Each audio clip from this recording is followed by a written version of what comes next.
Esta mañana queremos estudiar juntos la palabra de nuestro Dios. Queremos estudiar lo que Dios quiere decirnos esta mañana. Queremos escuchar la voz de Dios. Estamos viviendo en un tiempo muy dramático. Hay muchas personas asustadas en este tiempo. Hay muchas personas con temor a la vida.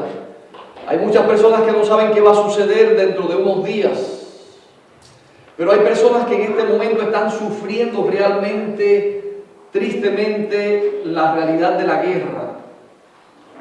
Hace 2 semanas comenzó una guerra caliente, porque antiguamente estábamos en medio de una guerra fría.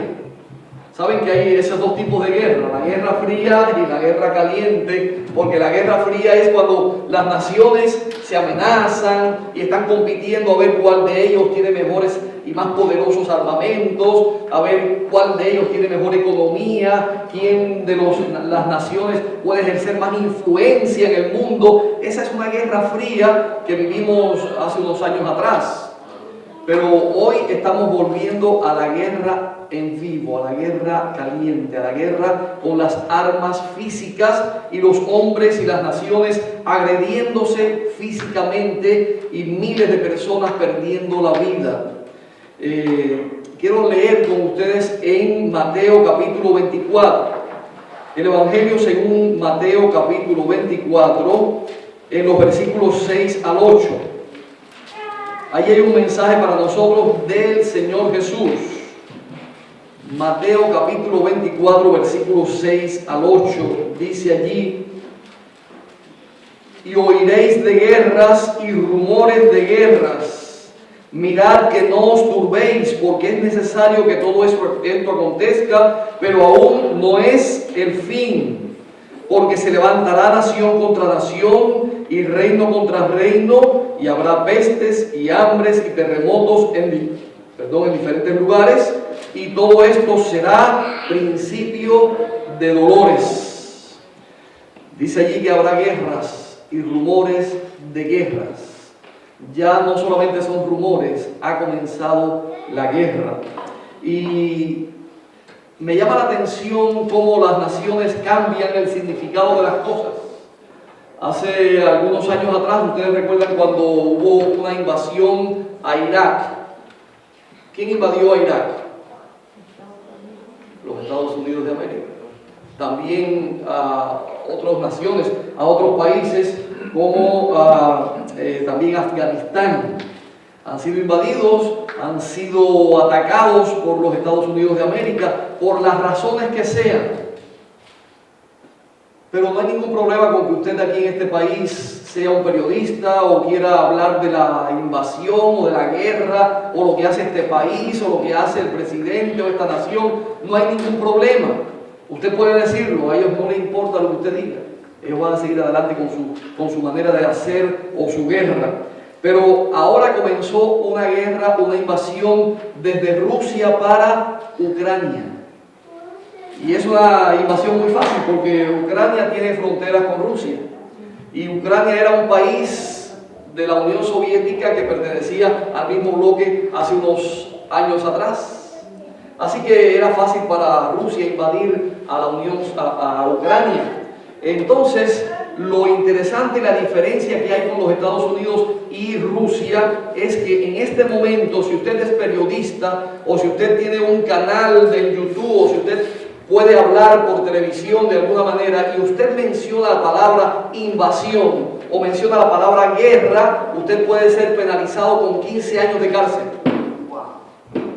Usted no puede decir que Rusia está invadiendo a Ucrania, ni que hay una guerra de Rusia contra Ucrania.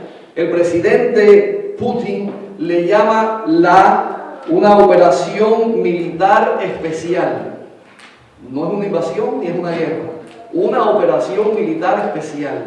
Los que hemos vivido en países comunistas sabemos lo que es la censura y la imposibilidad de expresión. Usted no puede expresar ni decir nada. Usted no puede hablar la verdad.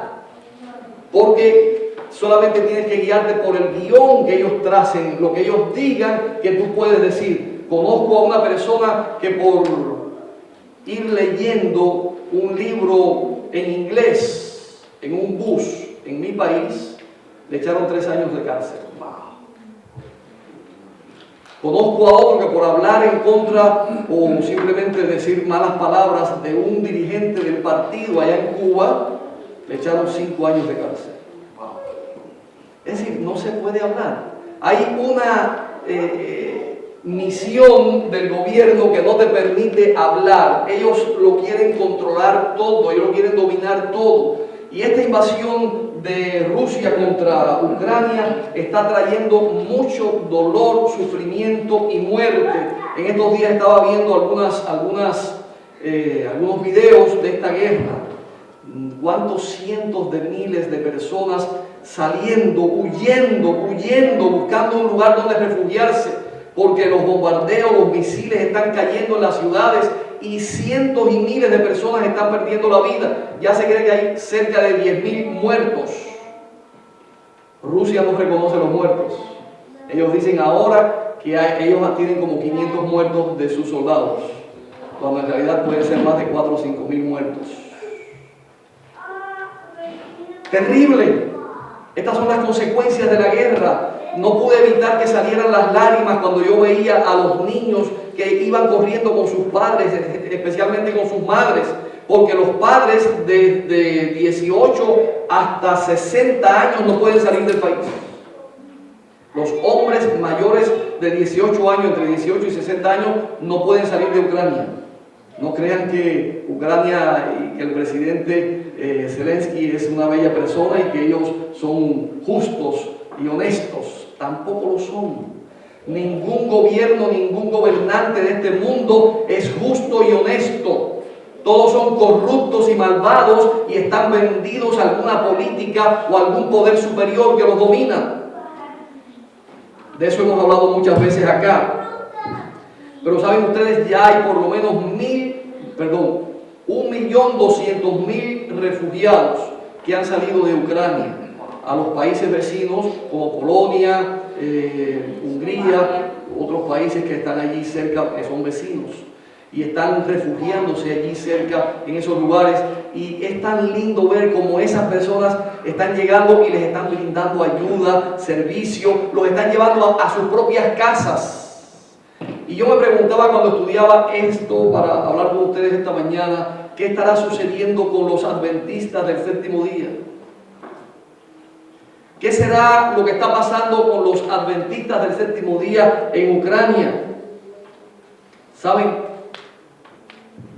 Anoche mismo encontré en YouTube un mensaje de la iglesia adventista en España acerca de la guerra en Ucrania.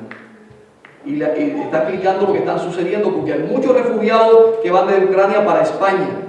En España hay muchas personas que tienen relaciones con ucranianos, o muchos españoles que viven en Ucrania, muchas personas que van a pasar vacaciones a España, así que hay buenas relaciones y están recibiendo en España a los ucranianos. Pero dice que la iglesia adventista está cumpliendo una misión especial a través del ministerio de ADRA Internacional. Cientos de carros de ADRA están llevando alimentos, están llevando también ropa, están llevando agua, están llevando muchos víveres para poder ayudar a las personas que están sufriendo en medio de la guerra.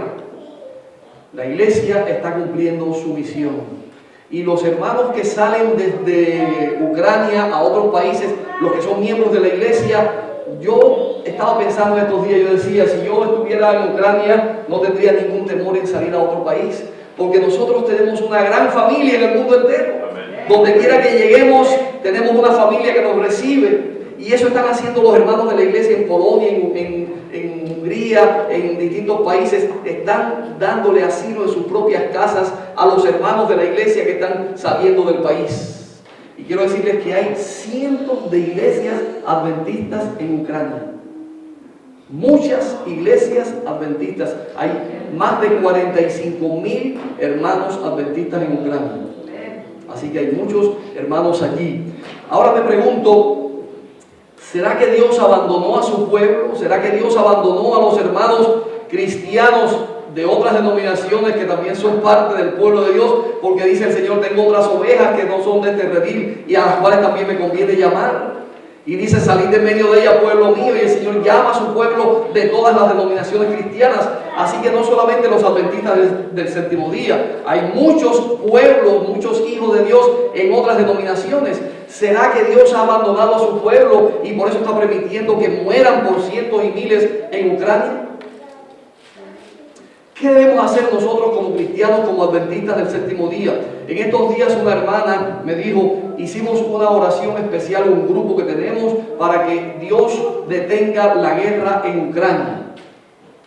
¿Será que nosotros debemos orar para que Dios detenga la guerra en Ucrania? Acabamos de leer aquí en Mateo capítulo 24, versículo 6. Dice, y oiréis de guerras y rumores de guerras. Y podemos ver en muchos versículos de la Biblia que el Señor profetiza a través de sus profetas que habrían guerras entre las naciones. ¿Será que nosotros debemos orar para que Dios no traiga guerras, para que Dios no permita las guerras? Hermanos, las guerras van a venir. Tendremos guerra en este mundo. Y dice que cuando digan paz y seguridad vendrá destrucción repentina. Así que estamos muy cerca de eso y yo creo que está comenzando la destrucción porque incluso hay temor de una guerra nuclear. Hay muchas personas que están hablando de una posible tercera guerra mundial porque si explota una de las nucleares, de las plantas nucleares allí en Ucrania, que hay 2 plantas nucleares, ustedes recuerdan la de Chernobyl. Esa está desactivada, ya no está en actividad. Pero hay otra que es la mayor planta nuclear de Europa y está en Ucrania. 6 reactores nucleares. Y ya recibió ataques balísticos. Y se incendiaron algunas de las dependencias de esta planta nuclear. Si esta planta nuclear tiene un accidente y explota alguna de sus reactores, hay cientos de miles de muertos al momento. Cuando Chernobyl murieron 100.000 personas al momento y después de eso hay más de 300.000 personas sufriendo las consecuencias todavía de esa explosión, de ese problema en la planta nuclear.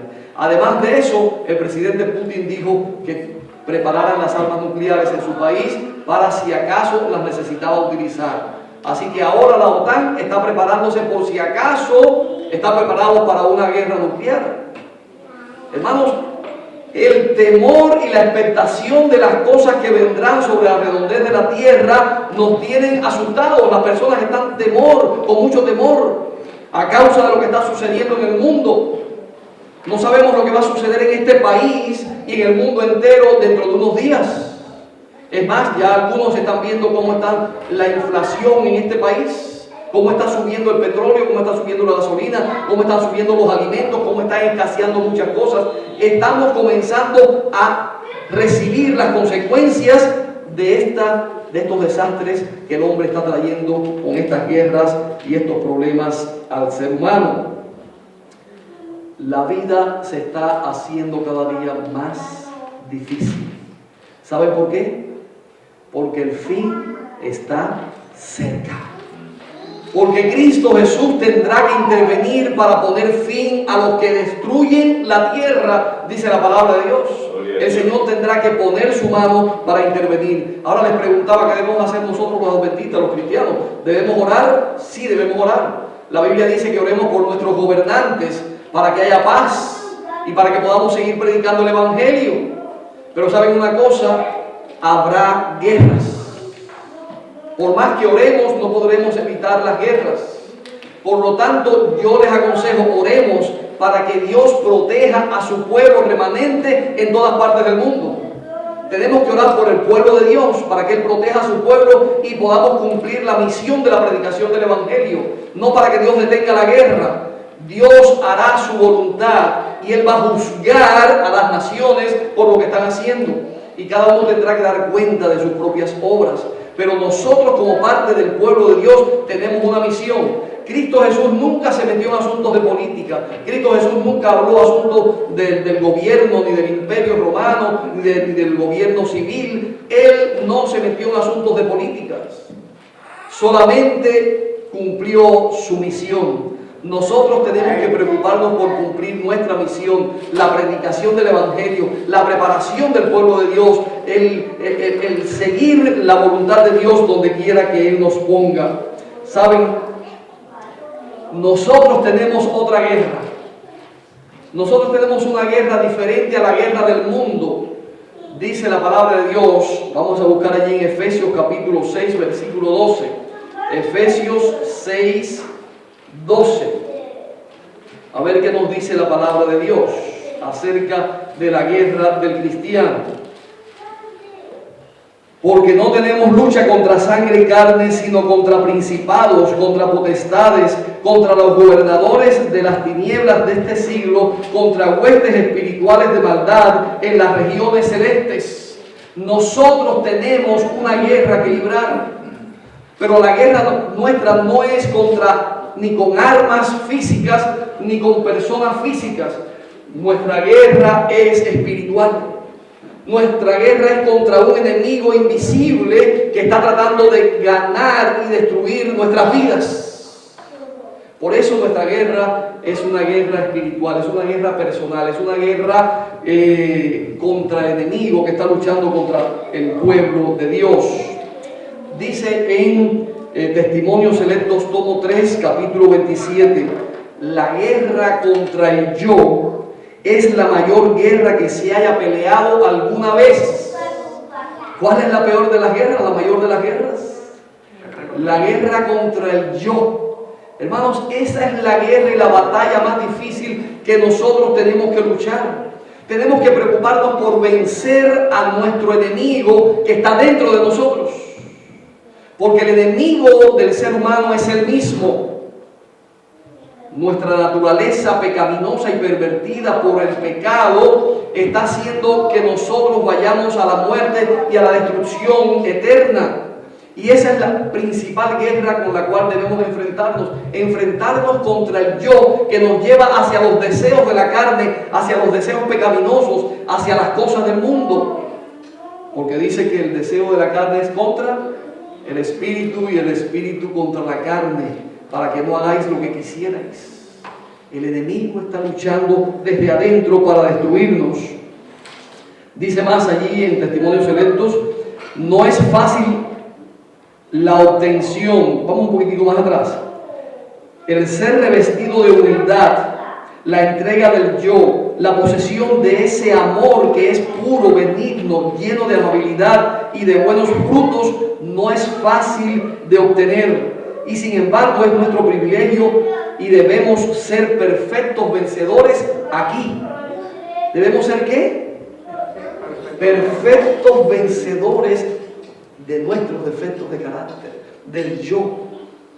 Hermanos, tenemos que vencer nuestra naturaleza. Tenemos que vencer el pecado. No podremos entrar al cielo, como decía ahorita el hermano, el pastor Jonás. No podremos entrar si no somos vencedores.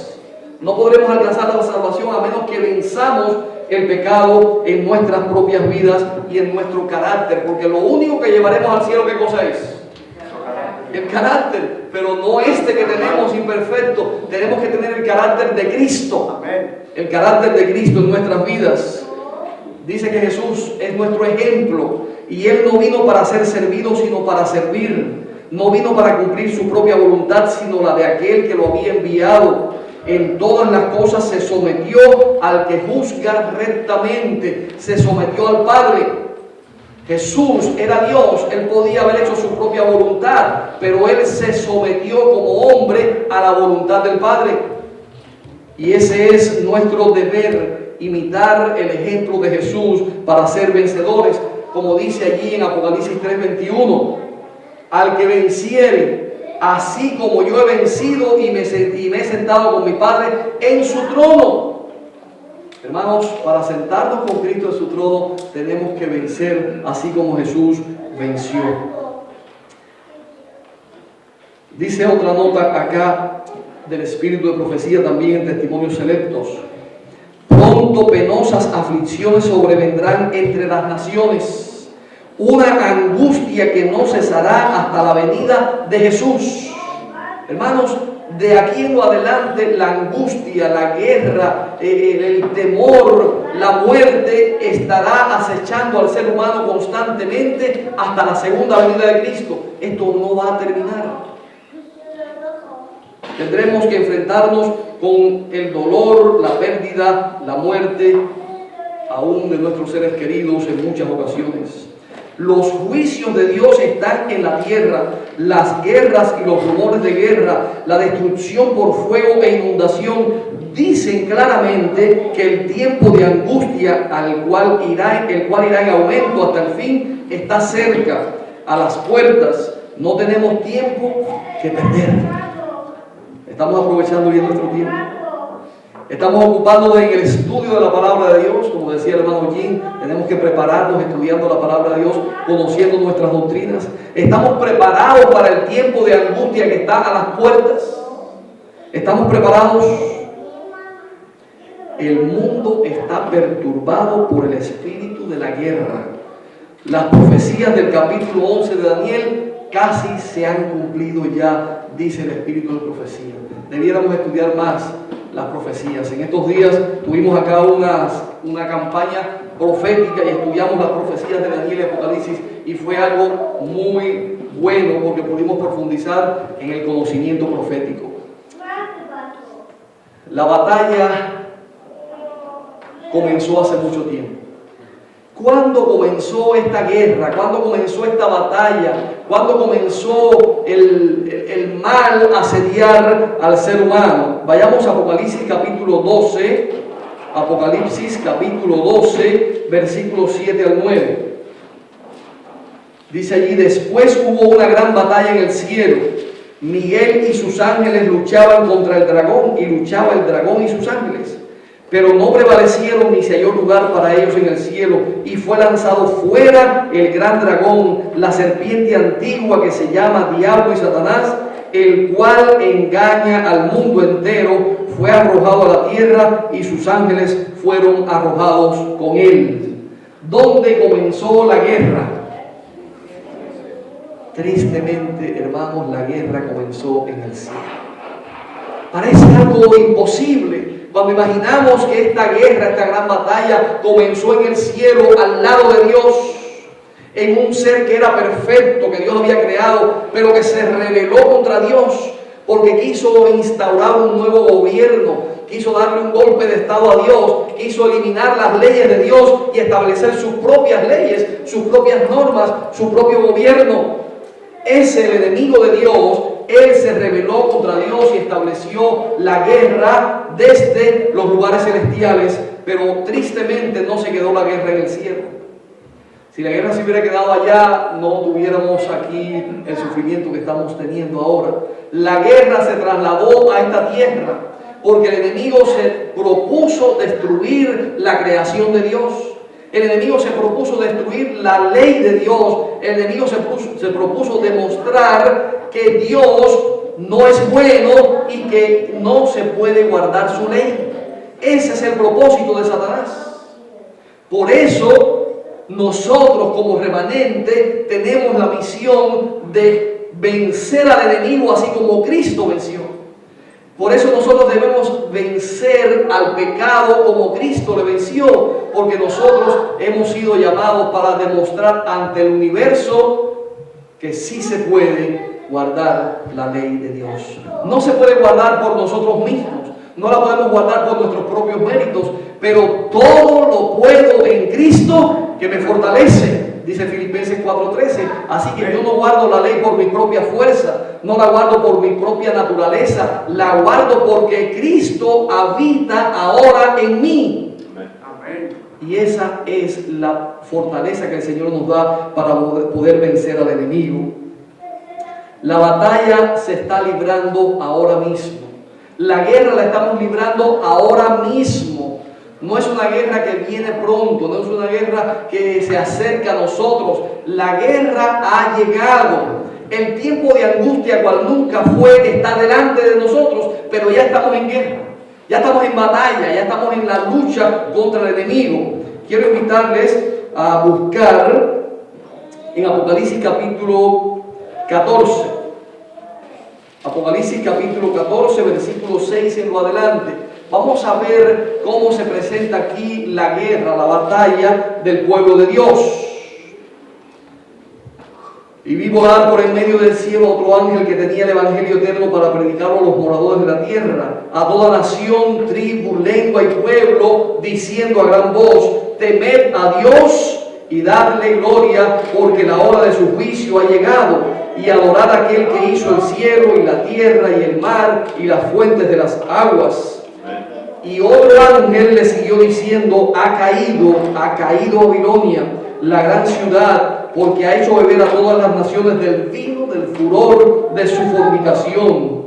Y el tercer ángel, y ojo con esto, escuchen bien aquí para que vean la batalla y la guerra. El tercer ángel le siguió diciendo a gran voz: si alguno adora a la bestia y a su imagen y recibe la marca en su frente o en su mano, él también beberá del vino de la ira de Dios, que ha sido vaciado puro en el cáliz de su ira, y será atormentado con fuego y azufre delante de los santos ángeles y del Cordero. Y el versículo 12 dice: aquí está la paciencia de los santos, los que guardan los mandamientos de Dios y la fe de Jesús. Hermanos, ahí está planteada la batalla.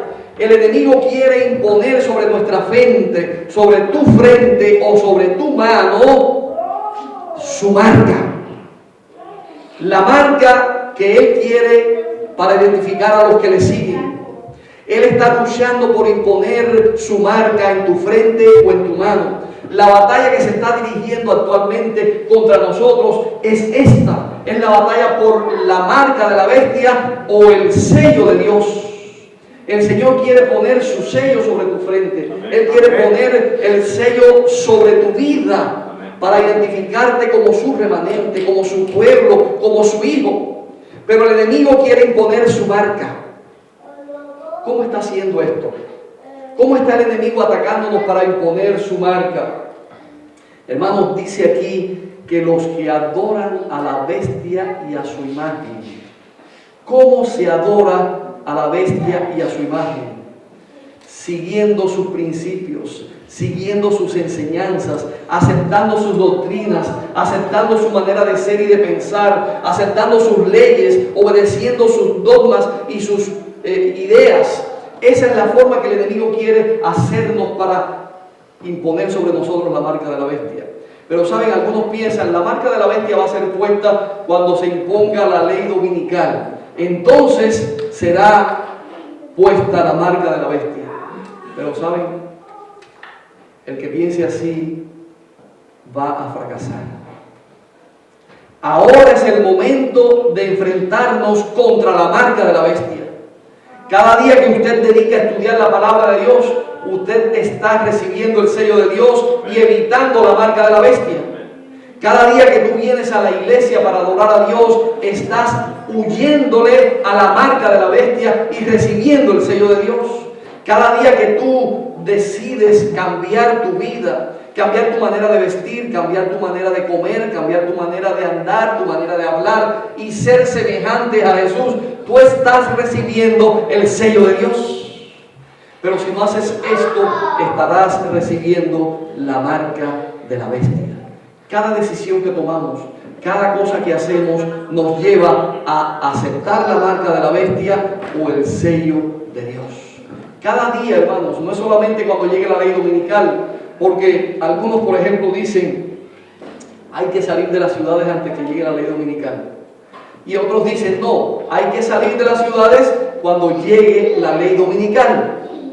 Me pregunto, cuando llegue la ley dominical y ya no puedas comprar ni vender, ¿a dónde vas a ir? ¿Qué propiedad vas a comprar? ¿A dónde te vas a esconder? ¿A dónde vas a ir? ¿Cómo te vas a preparar? ¿Cómo vas a tener un lugarcito para sembrar allí algunas cosas para comer si no puedes comprar ni vender? Pero si ya llegó la marca de la bestia, si ya llegó el sello, si ya llegó la ley dominical, entonces ¿a dónde vas a ir? ¿Cómo te vas a preparar? ¿Cuándo se prepara uno? Antes. Tú tienes que salir antes que llegue la crisis. No puedes esperar que llegue la crisis para entonces salir. Los que salieron de Ucrania antes que comenzara la guerra, este país, los Estados Unidos, les dijo a todos los que estaban, los norteamericanos que estaban en Ucrania, salgan. Unos días antes, 10 días antes, una semana antes, le dijo, salgan todos los que sean ciudadanos norteamericanos, salgan de Ucrania. Todavía hay algunos que no han salido. Porque somos desobedientes, porque creemos que podemos esperar hasta el último momento, porque creemos que nosotros sabemos más. Y el Señor nos dice, salgan ahora. El Señor nos dice, prepárense ahora, porque la crisis que viene será imposible de soportar si no nos preparamos a tiempo. Pero nosotros creemos que podemos esperar un poquito más. Que vamos a disfrutar un poco más de los bienes que tenemos acá en la tierra. Hemos luchado tanto para tener este trabajo, ahora perder el trabajo. Hemos luchado tanto para tener este carro. ¿Cómo lo vamos a mantener si no tenemos un buen trabajo? Esta casa que tanto me ha costado. Hermanos, nos estamos atando a las cosas materiales de manera que cuando el enemigo venga con sus misiles a destruir, quedaremos destruidos junto con las cosas materiales. El Señor quiere destruir el pecado, pero los que se queden atados al pecado serán destruidos juntamente con el pecado. Es la triste realidad. Saben, usted puede pensar, pero esto es muy difícil, porque a veces me siento muy solo. Me decía una hermana que se mudó para el campo, pero pastor, ¿será que nos adelantamos? ¿Será que me equivoqué? ¿Por qué vine para acá? ¿Será que nos engañaron? Me siento muy sola, me siento aquí sin hacer nada. ¿Qué hago yo aquí en el campo? Mi familia está lejos.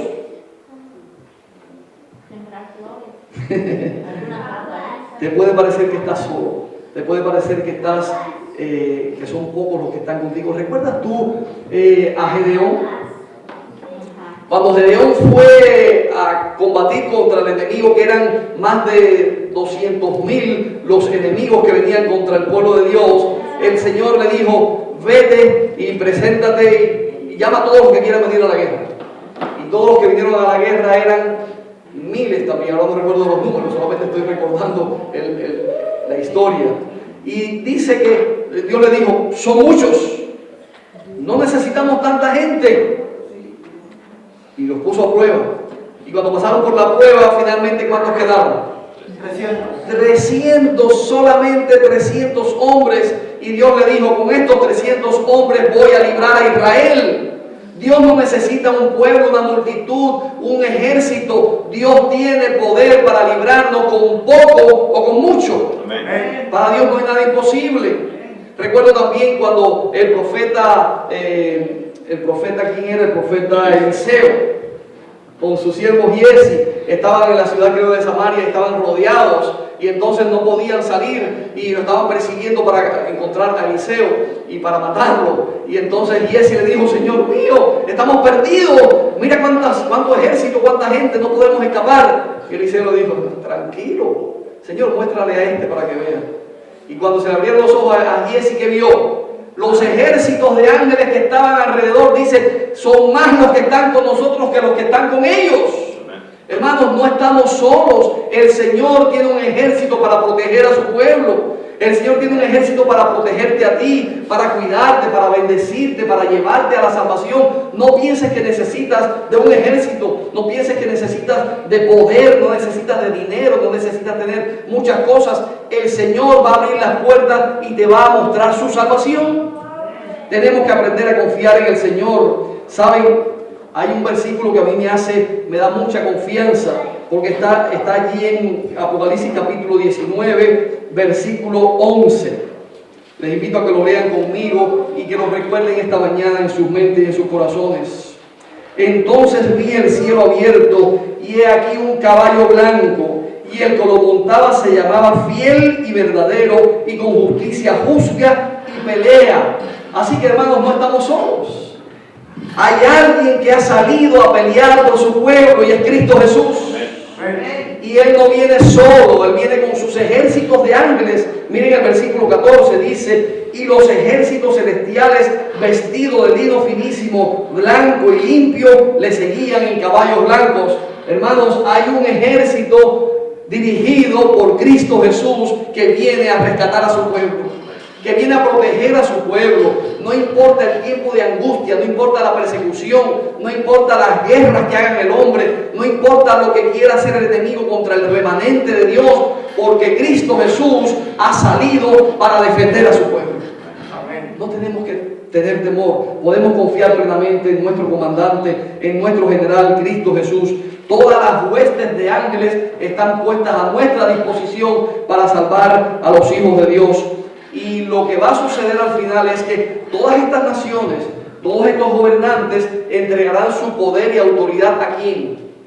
A la bestia, al enemigo de Dios, al enemigo del pueblo de Dios. Y esas personas, esos gobernantes se van a unir contra el pueblo de Dios, se van a unir contra Cristo mismo. Pero ¿saben algo? Ya está predicho lo que va a suceder con ellos. Está allí en Apocalipsis 17:14. Apocalipsis 17:14 dice: pelearán contra el Cordero y el Cordero los vencerá, porque Él es Señor de señores y Rey de reyes, y los que están con Él son llamados, elegidos y fieles. Gloria a Dios, hermanos. Amén. El Señor Jesús peleará por nosotros. Y cuando se enfrenten contra el pueblo de Dios, se estarán enfrentando contra Cristo Jesús mismo. Pelearán contra Cristo a través de su pueblo, pero Cristo los vencerá. Amén. Yo no sé si tú quieres ser parte del ejército perdedor o del ejército ganador. Estoy seguro que tú quieres estar con los que obtendrán la victoria. Amén. Yo quiero estar con el ejército de Cristo Jesús. Amén. No importa si tenemos que pasar por tiempos de angustia, no importa si el enemigo viene a hacernos la guerra, no importa si el enemigo quiere imponer su marca, lo que importa es que estemos sellados con el sello de Cristo Jesús. Amén. El Señor viene pronto, la guerra va a terminar y nosotros podremos estar con Cristo Jesús por toda la eternidad. Que Dios te bendiga, es mi deseo de oración esta mañana, y que tú tomes la decisión hoy de ser parte del ejército de Cristo Jesús. Amén.